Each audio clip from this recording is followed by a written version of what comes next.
have decided to follow Jesus. I have decided to follow Jesus. I have decided to follow Jesus.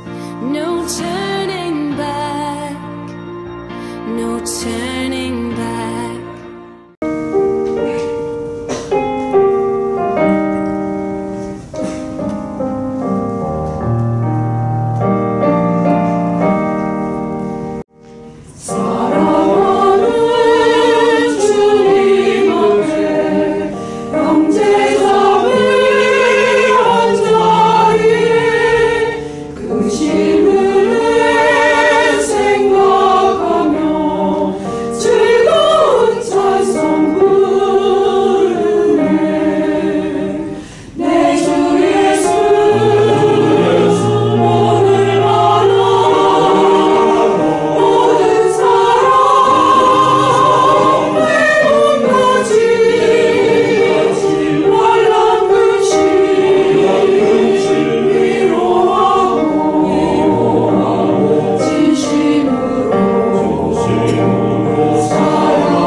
한 번씩 지키는 어머니 주일입니다.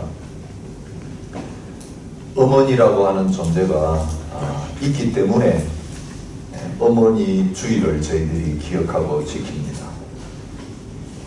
앞으로 이 세상에서 점점 사라지고 잊혀지게 될 단어가 어머니이지 않겠나, 그런 위기의식을 느껴봅니다. 결혼하는 사람들이 결혼하겠다고 한 달 전에 내는 그 서류에서 신랑과 신부라고 하는 단어가 없어졌습니다. 파트너 1, 파트너 2 이렇게 바뀌었습니다. 가정에서 아이들에게 옛날에는 환경 조사를 했습니다. 근데 앞으로는 어머니 누구이고 아버지 누구이고를 쓰는 칸이 아마 다 없어지게 될 날이 곧 오게 됩니다. 여러분, 동성애가 판을 치면서 생겨지는 일입니다. 그런데 그 동성애 문제만이 아니더라도 이제는 결혼은 했지만 자녀를 낳지 않는 부부들이 많이 생기면서 어머니가 되지 못하고 아버지가 되지 못한 채 그냥 가정을 이루고 사는 사람들이 증가할 가능성들이 높습니다. 호주도 예외가 아닌 것 같습니다. 이번 주에 뉴스를 봤는데요.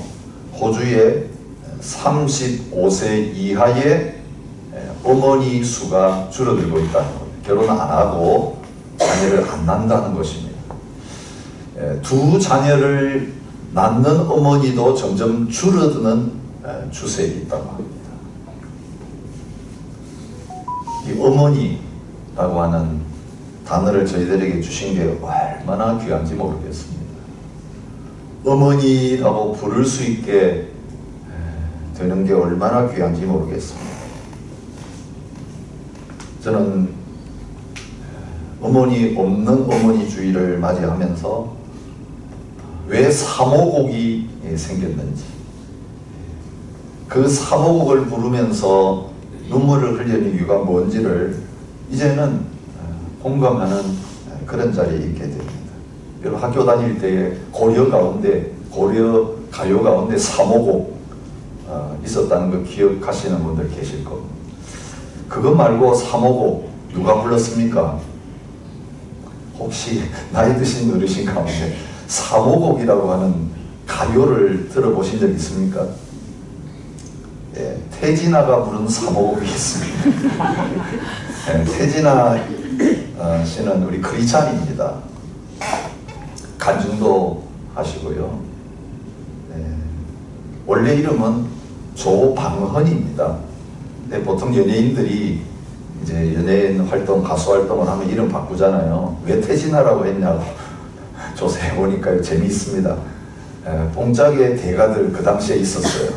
선배들이, 쟁쟁한 선배들이 있었는데 그 사람들을 닮고 싶다 이래가지고 태견실 앞에서 태를 따오고 남진 앞에서 진을 따고 나훈아의 끝자인 아를 따서 태진아라고 했다고 합니다. 일찍 사실 노래를 부르기 시작했는데 여러 가지 어려움 많이 겪었습니다. 물론 크리스찬 되기 전입니다. 온갖 불륜 사건에 매이고 온갖 어려움을 겪다가 결국 미국으로 도망갔습니다. 그런데 놀랍게도 그 미국에서 아내를 만나고 거기에서 예수님을 만나서 그리스도인이 됩니다. 어려움 때문에 미국으로 떠난 지 4개월 후에 어머니가 돌아가셨다고 합니다. 돈이 없어서 가는 비행기 표만 끊어서 갔기 때문에 한국으로 올 수가 없었습니다. 4년 후에 귀국해서 처음으로 어머니 산소를 찾아가는 길에 지역 신문에서 이덕상 시인이 사모곡이라고 하는 시를 쓴 것을 읽었습니다. 이 이덕상 시인은 검사 출신인데 시를 쓰시는 시인입니다. 그 시를 읽으면서 자기 어머니가 생각났습니다. 자기 이야기 같았습니다. 그래서 시인을 찾아가가지고 이거 노래로 만들고 싶다고, 난 노래하는 사람인데, 그래서 허락을 받아냈습니다. 그래서 자기를 픽업해준 서승일 작곡가에게 가서 곡을 지어달라고 했습니다. 그래서 만든 그 곡을 직접 불러서 히트를 시켰습니다. 앞산 노을 질 때까지 호미자루 벗을 삼아 화전밭 일구시고 흙에 살던 어머니, 땀에 찌든 삼배적삼 키워 입고 사르시다 소쩍새 울음 따라 하늘 가신 어머니, 그 모습 그리워서 이 한밤을 지셉니다. 무명치마 졸라매고 새벽잇을 맞으시며 한평생 모진 가난 참아내신 어머니, 자나깨나 자식 위에 신령님전 빌고 빌며 학처럼 선녀처럼 살다 가신 어머니, 이제는 눈물 말고 그 무엇을 바치리까? 제가 유튜브에 들어가가지고 이 노래도 들어봤습니다. 근데 이 노래 부른 다음에 그냥 끝나지 않아요. 꼭 하는 게 있습니다. 어머니! 무릎을 꿇고 앉아서 더 이상 그 아들의 어머니라는 부름을 듣지 못하는 그 어머니를 절하게 부르는 그거로 끝나요. 많은 분들이 이 노래를 좋아하는 이유는 자기 어머니, 돌아가신 어머니, 이제는 어머니라고 부를 수도 없는 그 어머니 생각나서 태진아 씨가 이 어머니 곡을 만들면서 불렀던 것처럼 같은 감동을 가지고 부르게 되는 것 같습니다. 여러분, 선하게 산 사람이나 불효자나 어머니라고 하는 이름 앞에서는 먹먹해져요. 제가 감옥에서 생활할 때에 저녁마다 들려오는 소리가 있어요. 온갖 죄수들이 부모 말 안 듣고 험난한 삶을 살다가 얘는 집에도 가지 못하고 감옥의 감방에 갇혀 있으면서 저녁만 되면 창문을 열고요, 어머니! 어머니! 이 방에서 저 방에서 사동마다 어머니! 하고 창밖에서 부르는 그 소리들이 늘 들려왔던 것을 기억해요. 힘들고 어려운 상황에 처해지면 그 어머니가 생각나는 거예요. 어머니의 그 말을 들었으면 내가 여기 안 왔을 텐데, 이런 인생이 안 됐을 텐데. 그 어머니의 이름을 목 놓아 부르는 그 소리들이 지금도 귀에 들려. 오늘 우리에게 주신 말씀은 하나님 앞에 우리가 드려야 될 향기로운 제물, 향기로운 제사에 관한 것입니다. 어머니날 하나님 앞에 드리는 이 향기로운 제물을 생각하면서 어머니의 인생이 그렇게 자녀들에게 잊혀질 수 없는 것은 그 삶을 통해서 묵묵히 풍겨주었던 어머니의 향기 때문이다 라는 그런 생각이 들었습니다. 예수님을, 하나님의 사랑을 가장 잘 드러내며 사신 분들이 바로 우리 어머니들이셨습니다. 그런 생각을 해봅니다.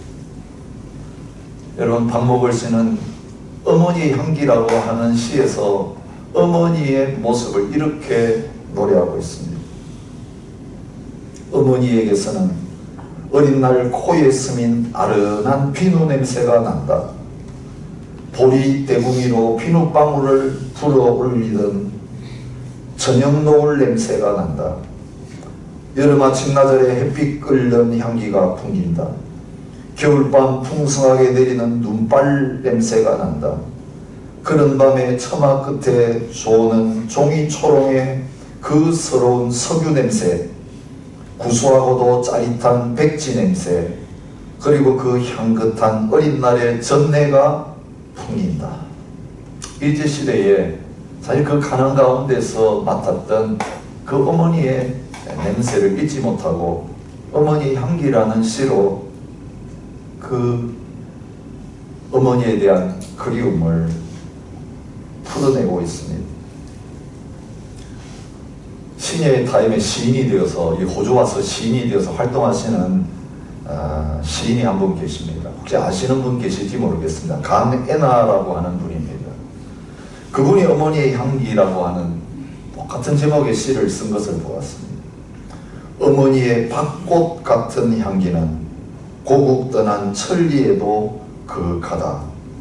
그곳을 생각하면 빗자루 쓸고 간 단정한 앞마당엔 순돌이 손자 검정 고무신 발자국 따박따박, 살인문 가끔 열어 된장국 냄새 구수하고 고향 초가 굴뚝 기둥엔 검은 연기 피어오르면 누렁인 푹 퍼질러서 잠만 자네. 이 고국을 떠나다 보니까 그 어린 시절 어머니하고 같이 지냈던 그 풍경들이 다 어머니의 냄새로 맡아지게 되는 그런 모습을 보게 됩니다. 희생과 헌신, 묵묵한 인내, 여기에서 이런 아름다운 자식들이 평안을 누리고 기댈 수 있는 그런 어머니의 품, 거기서 맡을 수 있는 어머니의 향기가 나오게 된 것을 보게 됩니다. 주님께서는 당신의 백성들에게 가나안 땅 들어가기 전에 예배 통해서 하나님 앞에 향기로운 냄새, 그 향기를 올려보내는 자들이 되기를 원하셔서 오늘부터 시작되는 28장, 29장 두 장에 걸쳐서 하나님 앞에 예배를 온전히 드리라, 그것을 부탁하고 계십니다. 여러분, 구약시대 예배는 하나님 앞에 제사 드리는 것입니다. 근데 하나님 앞에 드리는 제사 가운데 불에 태워서 예물을 하나님 앞에 올려드리는 제사가 있습니다. 그것을 화제라고 합니다. 방법에 따라서 불에 태우는 화제, 그냥 들어서 하나님 앞에 예물만 흔들기만 하면 되는 거제 혹은 요제가 있지요. 근데 특별히 태워서 하나님 앞에 드리는 그 모든 제사, 오늘 본문에 보면 하나님의 음식이라고 말합니다. 나에게 바치는 헌물이다, 그렇게 말하면서 하나님 뭘 받으시는가? 향기로운 냄새를 받으신다. 향기로운 냄새, 그걸 또 한말로 표현하면 향기입니다. 하나님은 이스라엘 백성들이 하나님께 드리는 그 제사의 현장에서 향기를 받기를 원하시는 하나님이시다. 그 향기를 내가 맡을 수 있도록 해달라. 그렇게 말씀하고 계시는 것을 볼 수 있습니다. 그래서 향기로운 냄새라고 하는 이 표현, 향기라고 하는 이 표현이 하나님께 드리는 제사에 대해서 말씀하고 있는 레위기에서 계속 반복해서 나오고 있는 것을 볼 수 있습니다. 여러분, 홍수를 통과하고 처음 땅에 발을 디뎠던 노아가 하나님께 드렸던 제사에 대해서 하나님께서 이렇게 기록하고 계시는 것을 창세기 8장 20절 21절에서 볼 수 있습니다. 노아가 여호와께 제단을 쌓고 모든 정결한 짐승과 모든 정결한 새 중에서 제물을 취하여 번제로 제단에 드렸더니 여호와께서 그 향기를 받으시고, 그렇게 말하고 있습니다. 향기를 받으시고, 그 말은 향기로운 냄새를 맡으시고, 그렇게 번역할 수 있습니다. 그러면서 그 향기로운 제사를, 향기로운 예배를 받으신 다음에 이제는 안전하게 그 땅에서 홍수의 두려움 없이 살 수 있도록 축복하시는, 그 천지를 만드시고 아담과 하와에게 주셨던 그 축복을 그와 그의 가족들에게 내리고 계시는 것을 볼 수 있습니다. 예배는 무엇입니까? 하나님께서 기뻐 받으시도록 향기로운 예물을 하나님 앞에 드리는 것이 하나님이 기뻐 받으시는 예배라는 것을 보여주고 있습니다. 오늘 그 예배, 그 제사를 어떻게 드려야 되는가? 오늘 말씀과 이어지는 말씀을 통해서 여러분, 그 제일 중요한 것이 제일 먼저 나오잖아요. 여러분, 오늘 일주일에 한 번 드리는 예배도 오늘 본문에 나옵니다. 제사도 있습니다. 일주일에 한 번 드리는 제사는 어떤 제사입니까? 안식일에 드리는 제사예요. 9절 10절에 두 절에 걸쳐서 간단하게 나옵니다. 하나님은 그 안식일에 드리는, 일주일에 한 번 드리는 제사보다도 더 중요한 제사가 있다는 것을 3절부터 8절까지의 긴 절을 할애하면서 저희들에게 가르치고 계십니다. 이스라엘 백성들에게 가르치고 계십니다. 그것은 어떤 제사입니까? 매일 드리는 제사. 매일 드리면서 몇 번 드렸습니까? 2번. 아침과 저녁에. 상번제라고 이야기합니다. 여러분, 순서가 재미있습니다. 매일 2번씩 드려야 되는 그 제사. 그 다음에 한 주에 한 번 드리는 제사. 그 다음에 오늘 어떤 제사가 나옵니까? 한 달에 한 번 드리는, 초하루에 드리는 제사. 이게 월삭 제사라는 거예요. 그리고 또 이어서 나오는 게 뭡니까? 특별한 절기 때만 1년에 3번 특별한 절기를 정해서 하나님 앞에 제사를 드리며 예배를 드렸는데, 그때 드려야 될 제사와 예물에 대해서 말씀하고 있는 것을 봅니다. 하나님 빈도수에 따라서 제일 자주 해야 될 걸 먼저 놓으시고 띄엄띄엄 해도 되는 것을 이렇게 뒤에 배치하시는 것을 보게 됩니다. 여러분, 하나님이 구약시대에도 받기를 원했던 제사는요, 안식일에 드리는 그 제사가 아니었습니다. 제사장이 하나님 앞에서 제사를 드리면서 제일 신경 써야 됐던 게 뭐냐면 제단에 불을 꺼뜨리지 않는 거예요. 우리가 하나님께 24시간 365일 기도하자라고 하면서 늘 기억하는 말씀이 뭐냐면, 구약의 제사 드리듯이 우리가 하나님께 그렇게 기도의 향기를 하나님께 올려드려야 된다. 매일 제단에서 아침 저녁에 제사를 드렸던 것처럼 제단의 불이 꺼지지 않고 계속 타오르게 해야 된다. 늘 그 하나님 앞에 그 성소에는 향이 타올랐던 것처럼 향을 꺼뜨리지 말고 늘 하나님 앞에 피워야 된다. 하나님께서 새 땅에 들어가서 하나님을 예배할 하나님의 백성들이 매일매일의 삶 속에서 하나님을 예배하고 하나님 앞에 향기로운 제사를 드리는 삶을 살 것을 요청하고 계시는 것을 보게 되는 것입니다. 여러분, 물론 재물은 차이가 있습니다. 여러분 연구해 보시기 바랍니다.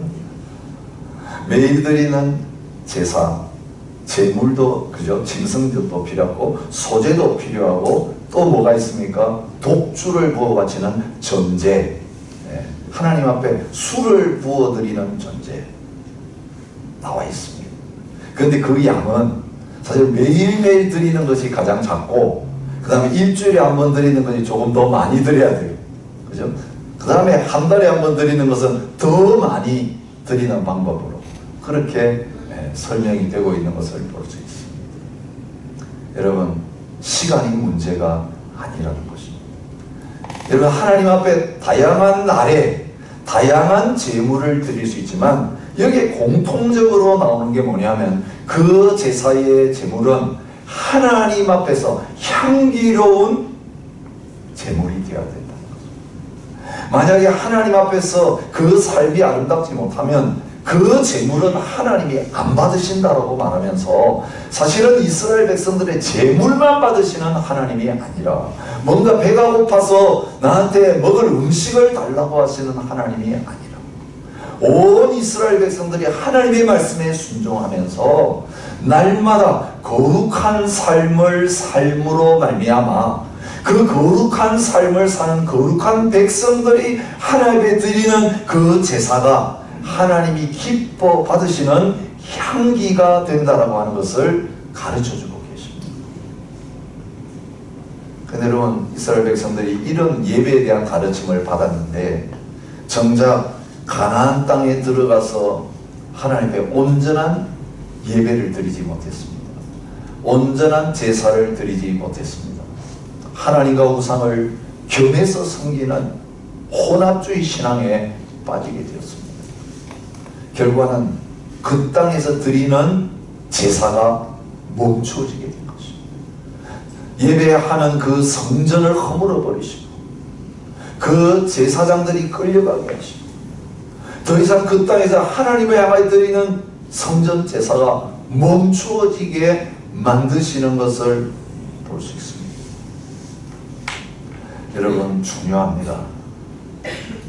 구약에서도요, 제사가, 예배가, 의식이 중요한 거 아니다. 하나님께서 분명한 원리를 가르쳐주고 계십니다. 하나님이 멈추어진 매일의 제사, 멈추어진 안식일의 제사, 멈추어진 초하루의 제사, 멈추어진 절기의 제사,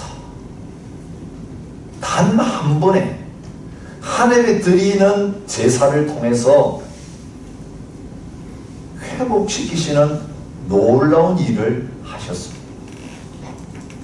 그것이 누구를 통해서 되어진 것입니까?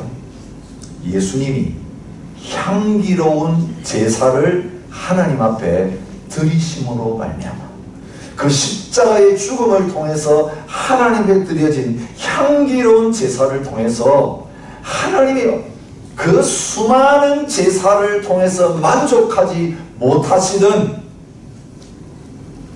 그 부분이 온전히 채워지게 되는 그 일이 일어났다는 사실을 신약을 통해서 분명하게 말씀해주고 계십니다. 에베소서 5장 2절에 이렇게 말씀하고 계세요.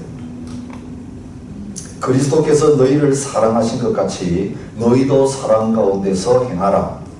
그는 우리를 위하여 자신을 버리사 향기로운 제물과 희생 제물로 하나님께 드리셨느니라.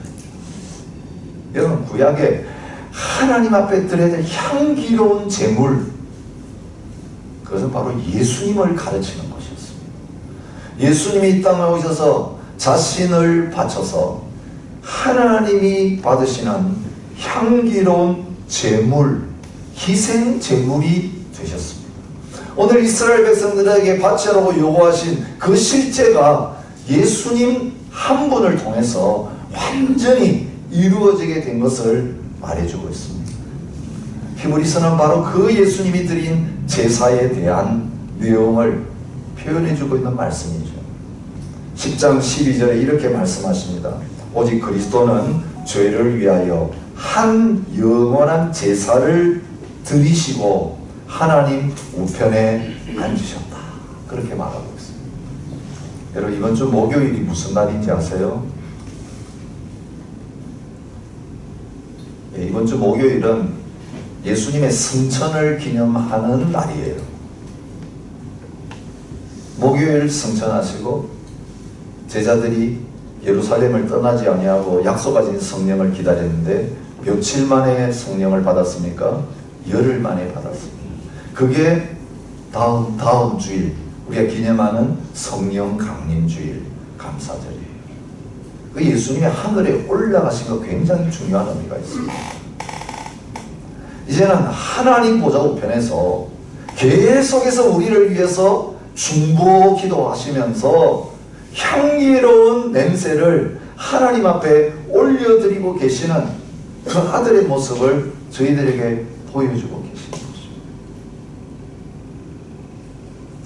여러분, 예수님 안에 있을 때에 오늘 저희들도 이제는 우리의 모든 삶을 통해서 향기로운 제물로 우리 자신을 하나님 앞에 드리게 되고, 사람들에게, 우리가 섬겨야 될 사람들, 가정 안에서, 교회 안에서 예수 그리스도의 향기를 퍼뜨리면서 온전한 하나님께 바치는 제물된 삶을 살아갈 수 있다는 것을 예수님이 십자가에서 죽음으로 말미암아 보여주신 그 완전한 제사를 통해서 저와 여러분들에게 가르쳐주고 있는 것입니다. 우리가 하나님 앞에 드리는 주일 예배도 누구 안에서 드릴 때 온전한 향기로운 예배가 될 수 있습니까? 예수 그리스도 안에 드릴 때. 우리 기도할 때 예수님의 이름으로 기도하는 이유가 어디에 있습니까? 바로 예수님 안에서 우리의 기도가 온전히 하나님이 받으시는 향기로운 냄새, 향기로운 기도가 되실 수 있기 때문에 그렇습니다. 그래서 여러분, 예수님이 향기로운 제물이 되셨을 뿐만 아니라 이는 저와 여러분이 예수님을 믿고 예수님 안에 있음으로 말미암아 하나님과 사람 앞에서 향기로운 냄새를 풍기는 존재가 되어야 된다고 저와 여러분에게 가르쳐주고 있어요. 예수님 통해서 이스라엘 백성들이 매주 매달 초에 하나님 앞에 절기를 지킬 때마다 올려 바쳤던 향기로운 냄새처럼 이제는 더 이상 우리는 제사 드리지 않습니다. 제물 바치지 않습니다. 하나님 앞에 코로 맡을 수 있는 향기를 올려드릴 필요가 없지만 이제는 우리의 삶을 통해서 하나님에 태워 바쳐야 돼요. 하나님이 늘 맡으실 수 있는 아름다운 향기가 될 수 있도록 저와 여러분들을 온전히 제물로 드리는 그런 자리에 있어야 된다는 것을 보여주고 있습니다. 부모님에게 하는 효도가 부모님께 우리가 받은 그 사랑 보답하는 향기로운 냄새가 될 수 있습니다. 하나님 앞에 향기로운 냄새가 되는 사람은 가정 안에서도 부모님에 대해서 자녀들에 대해서 향기로운 냄새를 풍길 수 있는 그런 사람들이 되어야 되는 것을 말합니다. 여러분, 예수님 오셨을 때 바리새인들 책망하셨습니다. 야단치셨습니다. 근데 그 야단치시면서 한 가지 언급하신 게 있습니다. 부모 공경의 문제를 책망하셨습니다. 그 당시 얼마나 하나님 앞에서 영적인 타락이 일어났는가 하는 것을 부모 공경의 현장을 통해 다 하나님 주님이 집어내고 계세요. 마가복음 7장 10절부터 13절에 이렇게 말씀하세요.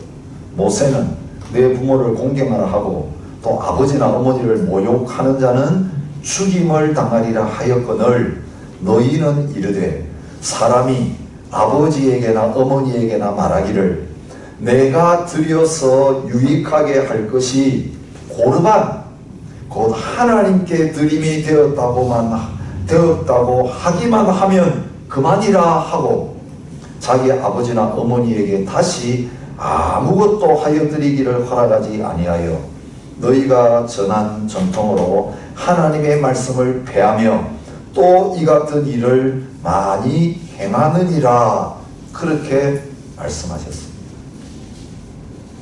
근데 여러분 여기 고르반이라는 단어가 오늘 본문에 나와요.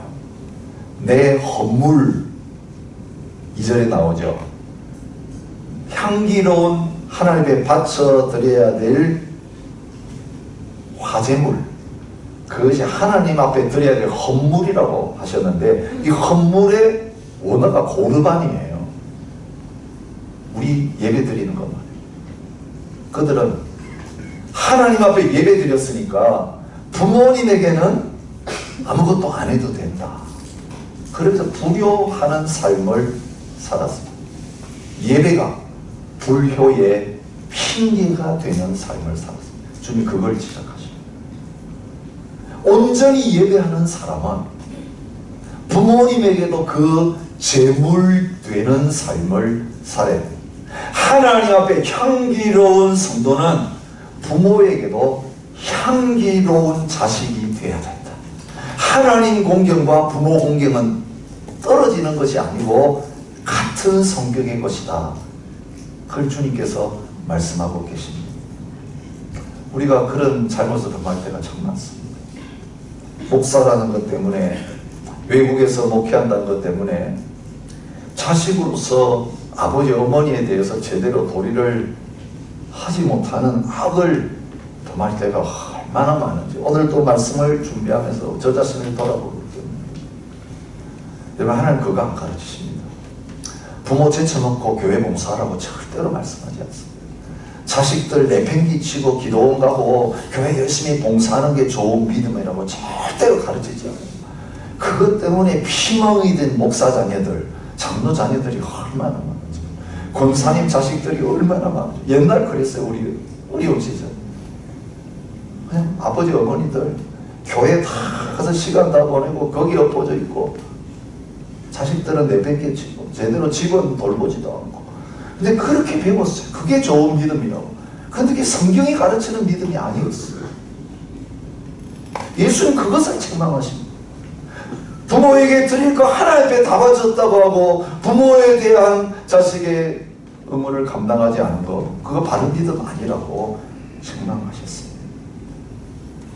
그러나 하나님 저와 여러분 향하여서 한 주일 예배드리는 현장에서만 향기로운 존재가 되지 말고 이제 집에 돌아가서 사람들 만나고 세상 생활하는 가운데서 집에서 세상에서 향기로운 냄새를 풍기는 그리스도의 향기가 되라고 저와 여러분들에게 도전하고 계십니다. 화향백리, 주향천리, 인향만리라고 하는 말이 있습니다. 꽃의 향기는 백리를 가고 술의 향기는 천리를 가지만 사람의 향기는 만리를 간다. 그런 뜻입니다. 난향백리, 무향천리, 덕향만리라고 하는 말도 있습니다. 난의 향기는 백리를 가고 무의 향기는 천리를 가지만 덕 향기는 만리를 간다. 역시 우리의 성품이 어떤 성품이고 우리의 삶이 어떤 사람인가에 따라서 그 사람됨 자체가 향기가 될 수 있다. 만리를 가는 향기가 될 수 있다는 것을 가르쳐주고 있습니다. 여러분 제사를 요구하신 하나님이 제사 제대로 안 드리다가 포로 생활 끝나고 다시 돌아올 하나님의 백성들에게 요구하신 게 뭔지 아세요? 성전 지어가지고 너희가 안 드리던 매일 드려야 될 제사, 안식일 제사, 초하루에 드려야 될 제사, 절기 때 드려야 할 제사 잘 드려달라고 부탁하신 게 아니에요. 에스겔 20장 41절에서 하나님이 다시 돌아와서 성전 짓고 그 땅에서 예배드리는 삶을 살아야 될 백성들에게 이렇게 말씀하세요. 내가 너희를 인도하여 여러 나라 가운데서 나오게 하고 너희가 흩어진 여러 민족 가운데서 모아낼 때에 내가 너희를 향기로 받고 내가 또 너희로 말미암아 내 거룩함을 여러 나라의 목전에서 나타낼 것이다. 내가 너희를 향기로 받고 싶다. 여러분, 이것이 예수님을 통해서 이루어졌습니다. 그러므로 형제들아, 내가 하나님의 모든 자비하심으로 너희를 권하노니 너희 몸을 하나님이 기뻐하시는 거룩한 산 제물로 드리라. 이는 너희가 드릴 영적 예배니라. 우리의 몸을 산 제물로 드리는 것이 하나님이 받으시는 향기가 된다. 그 말씀입니다. 바울은 고린도후서 2장 14절부터 16절에 말합니다. 항상 우리를 그리스도 안에서 이기게 하시고 우리로 말미암아 각 처에서 그리스도를 아는 냄새를 나타내시는 하나님께 감사하노라. 우리는 구원받는 자들에게나 망하는 자들에게나 하나님 앞에서 그리스도의 향기니 이 사람에게는 사망으로부터 사망에 이르는 냄새요 저 사람에게는 생명으로부터 생명으로 이르는 냄새라. 누가 이 일을 감당하리요? 그렇습니다. 각처에서 우리가 사는 곳에서 예수 향기 날리는 믿음의 사람들이 되기를 원하고 계십니다. 제가 좋아하는 복음성이 있습니다. 여러분들 좋아하실 겁니다. 사람을 보며 세상을 볼 때 만족감이 없었다는 찬양인데 저는 후렴을 더 좋아합니다. 동남풍아 불어라 서부풍아 불어라 가시밭에 백합화 예수 향기 날리니 할렐루야 아멘. 부르기는 너무 좋죠. 근데 이 말씀대로 당하는 건 진짜 만만치 않습니다. 동남풍아 불어라 서부풍아 불어라 가시밭에도 좋아요. 근데 여러분, 그 찬양에 참 귀한 의미가 있어요. 백합화 향기는 가시가 지를 때 가시밭에서 풍겨 나온다는 것. 아가서 2장 2절에 이렇게 솔로몬은 노래합니다. 여자들 중에 내 사랑은 가시나무 가운데 백합화 같도다. 우리 어머니들 가시밭 같은 인생 살아오신 분들 많으실 거예요. 지금도 아직까지도 나 가시밭에 있어요. 이 가시밭에서 나오고 싶어. 사랑은 내 자식이 나를 찌르는 가시, 내 남편이 나를 찌르는 가시. 여러분, 가시가 우리를 찌르는 건 뭐냐면요, 향유를 담은 옥합이 깨지는 거죠. 주님 앞에 집에 가득한 향유 냄새를 풍겼던 그 마리아의 헌신은 옥합이 깨질 때 거기서부터 그 향유가 주님께 쏟아지는 역사입니다. 우리가 가는 곳에 향기가 잘 안 나는 이유는 우리가 안 깨져서 그래요. 아직 가시나무에 찔려서 그 찔림을 통해서 그 고통과 아픔을 통해 내가 죽지 못하니까 향기가 안 나고 인간 냄새가 펄펄 풍기는 그런 자리에 서게 되는 것입니다. 우리 어머니들, 우리 여성들 얼마나 많은 고난의 삶을 살아오셨습니다. 돌이켜보면요, 그 가난하던 시절, 그 박해받던 시절, 우리 어머니들이 그 가난 속에서 그 시집 사는 가운데서도 우리들을 받아내고 키우고 품고 그 따뜻한 향기로 저희들을 길러내었던 것처럼, 나의 고난이 하나님 앞에서도 향기가 되고 내 가족들 안에서도 나의 희생과 아픔을 통해서 이 향기를 만들어내시는 하나님의 섭리였구나. 그것을 깊이 깨닫고 감사하는 자리에 서실 수 있기를 바랍니다. 사망의 골짜기를 다닐지다도 라고 하는 책을 쓰신 한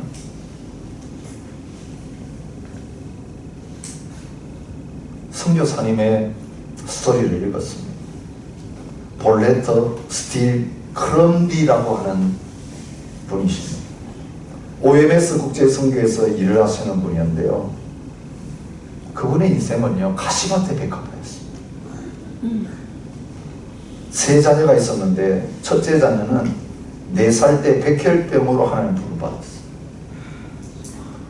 둘째와 셋째가 남았는데 함께 차를 타고 가다가 교통사고가 나서 18, 16살에 천국에 갔습니다. 남편이 목사님이면서 선교사님이었습니다.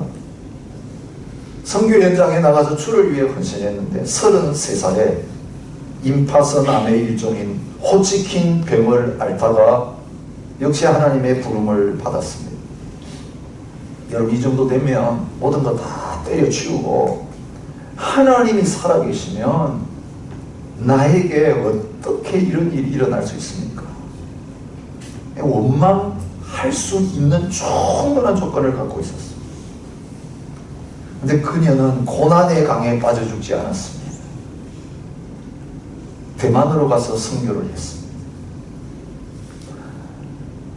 이제 하나님 앞에 내 홀몸 다 바쳐 헌신했는데 이제 나의 여생은 행복하게 살 줄 알았는데 선교하다가 57살에 대만에서 살인범을 만나가지고 성폭행을 당했어. 이 정도 되면 자살하거나 돌아버렸을 겁니다. 근데 그는 그 환경 속에서도 하나님 의지했습니다. 소명을 또 불태웠습니다.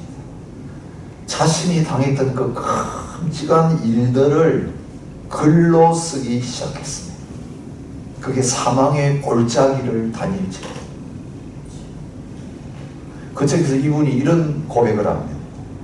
왜 내가 이렇게 고통스러운 과거를 들추어가면서 솔직하게 이런 내용을 털어놓는가? 한 가지 평범한 진리. 이러한 기가 막힌 고통과 환난을 통해서 자신이 깨달은 한 가지 분명한 진리를 전하기 위해서 펜을 들었다고 고백합니다.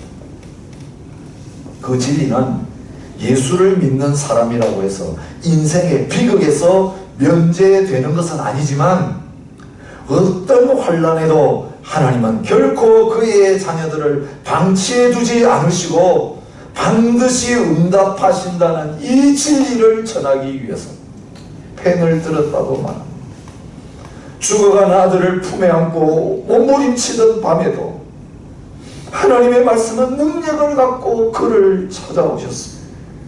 남편이 숨 한 번 들이마시기 위해 죽을 힘을 다 쓰던 그 밤에도 하나님은 자기를 찾아와 말씀해 주시고 위로해 주셨다고 고백합니다. 환난을 당하고 나니 평소에 건강할 때 상투적인 성경 말씀으로 들리던 그 한 말씀 한 말씀이 펄펄 살아서 거짓이 아닌 진리로 자기에게 다가왔다고 고백합니다. 그렇습니다. 고난이 우리를 주님만 바라보게 만듭니다. 가시밭의 현장이 그 고난 속에서도 주님의 향기를 온 만천하에 퍼뜨리는 절호의 기회가 되게 만들고 계십니다. 고난 때 감사해야 진짜 감사합니다. 고난 때 찬양해야 진짜 찬양입니다. 밴드음을 끄거나 예배해야 진짜 하나님이 받으시는 향기로운 제물이 될 수 있습니다. 마지막 죽어갈 때 내 영혼을 받아옵소서 이래야 최고의 예배가 될 줄 믿습니다. 여러분, 그 자리로 우리 지금 한 걸음 한 걸음 가고 있습니다.